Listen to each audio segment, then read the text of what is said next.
வணக்கம். இன்னைக்கு திருநெல்வேலியில் இருக்கோம். இங்கே ஒரு கஸ்டமருக்கு வந்து சோலார் ரூஃப்டாப் ப்ராஜெக்ட் பண்ணி கொடுத்துருக்குறோம். இந்த ப்ராஜெக்ட் வந்து கொஞ்சம் அட்வான்ஸாக பண்ணியிருக்கிறோம். அதாவது நார்மலாக நம்ம மோனோபருக்கு யூஸ் பண்ணுவோம். இதில் பைஃபேஷியல் டெக்னாலஜி வந்து யூஸ் பண்ணியிருக்கிறோம். இந்த ப்ராஜெக்ட் கெப்பாசிட்டி வந்து 45 கிலோவாட்டு. நம்ம யூஸ் பண்ணியிருக்க மாடல் பார்த்தீங்கன்னா கோல்டி சோலார் பைஃபேஷியல். இன்வெர்ட்டர் வந்து சோலிஸ் ஸ்ட்ரிங் இன்வெர்ட்டர் வந்து யூஸ் பண்ணியிருக்கிறோம். ஸோ இதில் மோனோவுக்கும் பைஃபேஷியலுக்கு என்ன வித்தியாசம்னு பார்த்தீங்கன்னா, மோனோபர்க்கில் பார்த்தீங்கன்னா பேக் சீட் இருக்கும், சிங்கிள் சைடு ஜென்ரேஷன். பைஃபேஷியலில் பேக் சைட் இருக்காது, டபுள் சைடு ஜென்ரேஷன். ஸோ இதுதான் வந்து மெயின் வித்தியாசம். இந்த டபுள் சைடு ஜென்ரேஷனில் பார்த்தீங்கன்னா நமக்கு வந்து என்ன டெக்னாலஜி யூஸ் பண்ணி அதிகமாக நம்ம வந்து ரேடியேஷன் வந்து ஹார்வெஸ்ட் பண்ணுறதுதான் மெயின் விஷயம். ஸோ இதில் சன்லைட்டில் பொறுத்த மட்டும் நம்ம ரெண்டு விதமாக சொல்லலாம். ஒன்று வந்து டைரக்ட் சன்லைட்டு, இன்னொன்று வந்து டிஃப்யூஸ் சன்லைட்டு. இந்த டைரக்ட் சன்லைட் வந்து சன்லேருந்து டைரெக்டாக நம்மளோட மாடியில் பட்டு நமக்கு வந்து ஜென்ரேஷன் ஒரு பக்கம் இருக்கும்.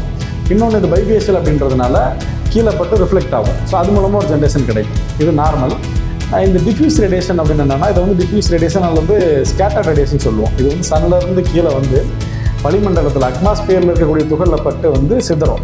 அதுதான் ஸ்கேட்டர்டுன்னு சொல்கிறோம். ஸோ இந்த ரேடியேஷனையுமே வந்து நம்ம ரிஃப்ளெக்ஷன் கோட்டிங் கொடுக்குறதுங்காட்டி ஒயிட் கோட்டிங் நம்ம வந்து ரூஃபில் கொடுத்துருவோம். அப்போ அந்த ஒயிட் கோட்டிங் கொடுக்கறதுனால இந்த ரேடியேஷனுமே வந்து நம்ம ஈஸியாக வந்து ஹார்வெஸ்ட் பண்ண முடியும். அப்போ இந்த direct sunlight plus diffused sunlight இது ரெண்டையுமே நம்ம ஹார்வெஸ்ட் பண்ணுறதுனால நமக்கு வந்து ஜென்ரேஷனில் 10 to 12% வந்து நமக்கு வந்து வித்தியாசம் இருக்குது. ஸோ இந்த ப்ராஜெக்ட்டை பொறுத்த மட்டும் நம்ம டர்ன்கீயை வந்து பண்ணி கொடுத்துருக்குறோம். சிஇஜி சர்டிஃபிகேஷன் பண்ணுறதுலேருந்து டிஎன்இபி அப்ரூவல்ஸ், பைடைரக்ஷனல் மீட்டர் பண்ணுறதுலேருந்து எல்லாமே நம்ம பண்ணி கொடுத்துருக்குறோம்.